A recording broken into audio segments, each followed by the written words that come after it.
Bonjour à tous. Aujourd'hui, avec notre invité, nous allons vous parler du Lindy Hop. Mais qu'est-ce que le Lindy Hop? C'est une danse née aux États-Unis, à New York précisément, dans les années 20, et puis qui ensuite a traversé l'Atlantique depuis de nombreuses années maintenant, a parcouru l'Europe et est arrivée évidemment sur Angers avec notamment une association qui s'appelle Flying Swing et son directeur artistique Isaïe Elias est notre invité. Bonjour Isaïe. Bonjour. Et bienvenue. On va refaire un petit historique parce que ça parle peut-être pas forcément même à ceux qui aiment la danse. Le Lindy Hop, donc ça vient des États-Unis, 1920.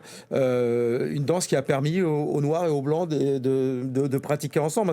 C'était ça la grande nouveauté à l'époque. Oui, tout à fait. On est dans une Amérique qui sépare les Blancs et les Noirs. Et c'est une danse qui a permis effectivement ce rapprochement-là. Donc c'est inscrit dans l'histoire de cette danse.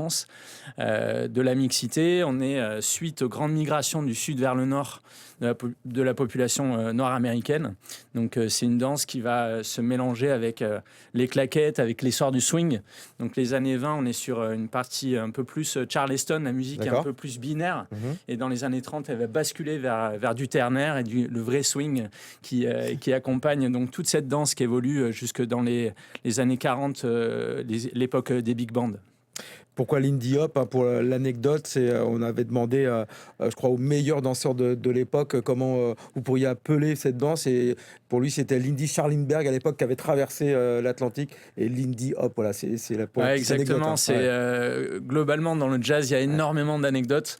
Donc, c'en est une. C'est une lecture. Un journaliste qui demande mais qu'est-ce que vous faites? Je fais le big hop. Je fais comme Lindy. Donc Lindy Hop, c'est resté. Et après, il y a plein d'histoires qui se sont créées en disant aussi les Lindy, c'est les demoiselles, c'est les femmes qu'on fait sauter. Donc il y a plein de petites anecdotes qui rendent le jazz très croustillant, ça c'est assez sympa. Alors le mieux c'est de voir à quoi ça ressemble, le Lindy Hop. On va vous diffuser un petit extrait puis on en parle.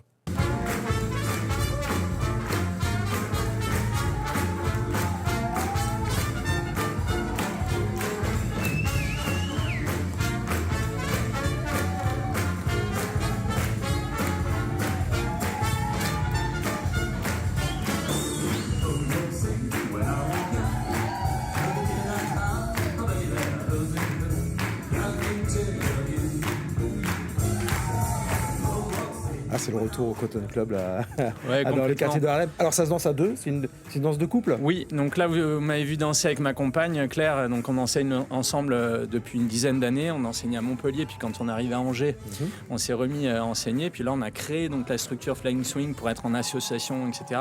Moi cette image elle fait plaisir parce que c'est au Cointreau Swing Festival l'an dernier. Et justement, ce festival, il a lieu fin mars, là, donc au Vallon des Arts à Écouflant, du 28 au 30 mars.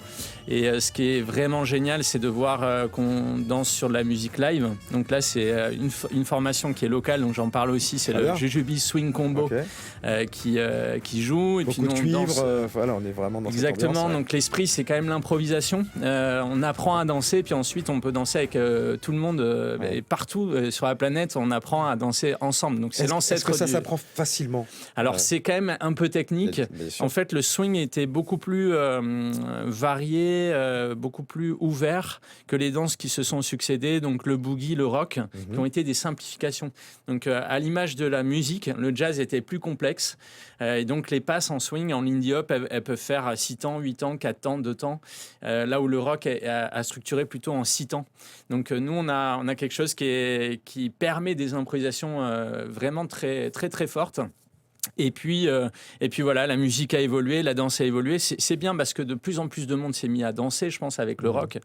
Mais aujourd'hui, quand un danseur a fait de la salsa, par exemple, il s'arrête un peu plus dans le lindy parce que c'est infini. On peut aussi intégrer des claquettes à l'intérieur et devenir un peu danseur et musicien. Alors, qui vient prendre des cours là, à la Flying Swing aujourd'hui? Alors, cette année, on enseigne donc à l'Archipel, au foyer des jeunes, donc rue de l'Abbaye. Et ce qu'on apprécie beaucoup, c'est que pour les débutants, on a des gens du quartier et un peu de tous les âges, quoi. Donc on va d'une adolescente, j'ai quelqu'un en tête, et puis on va vers 70, 75 ans Pour l'anecdote, encore une fois, le plus grand danseur de l'indie de tous les temps, qui a permis aussi au Lindy Hop de voyager partout dans le monde, s'appelle Frankie Manning. Et en fait, c'est quelqu'un, dans les années 50, la musique est partie vers le bebop, etc. Et les danseurs, on ne pouvait plus danser sur cette musique-là. Donc, ils ont fait autre chose. Aux États-Unis, il fallait gagner sa croûte. Donc, lui, il a travaillé à la Poste. Aux États-Unis. Puis dans les années 80, il y a des Suédois qui ont dit mais c'est incroyable cette danse. Ils sont allés le chercher. Et à la fin de sa vie, jusqu'à 100 ans, il a re-enseigné le Lindy Hop partout dans le monde. Donc tout ça pour dire qu'on peut être âgé et danser cette danse. Le Lindy Hop conserve en plus. Complètement, ouais. Exactement. Il y a encore de la place chez vous là pour aller. Là, les cours étaient complets cette année. Okay. Donc on fonctionne, on aime bien enseigner à l'année parce que vu que ça s'apprend et que c'est technique, c'est bien de chaque semaine apprendre, progresser. Okay. Merci. Isaïe, pour cette présentation du Lindy Hop. Rendez-vous donc à Écouflant à la fin du mois de mars.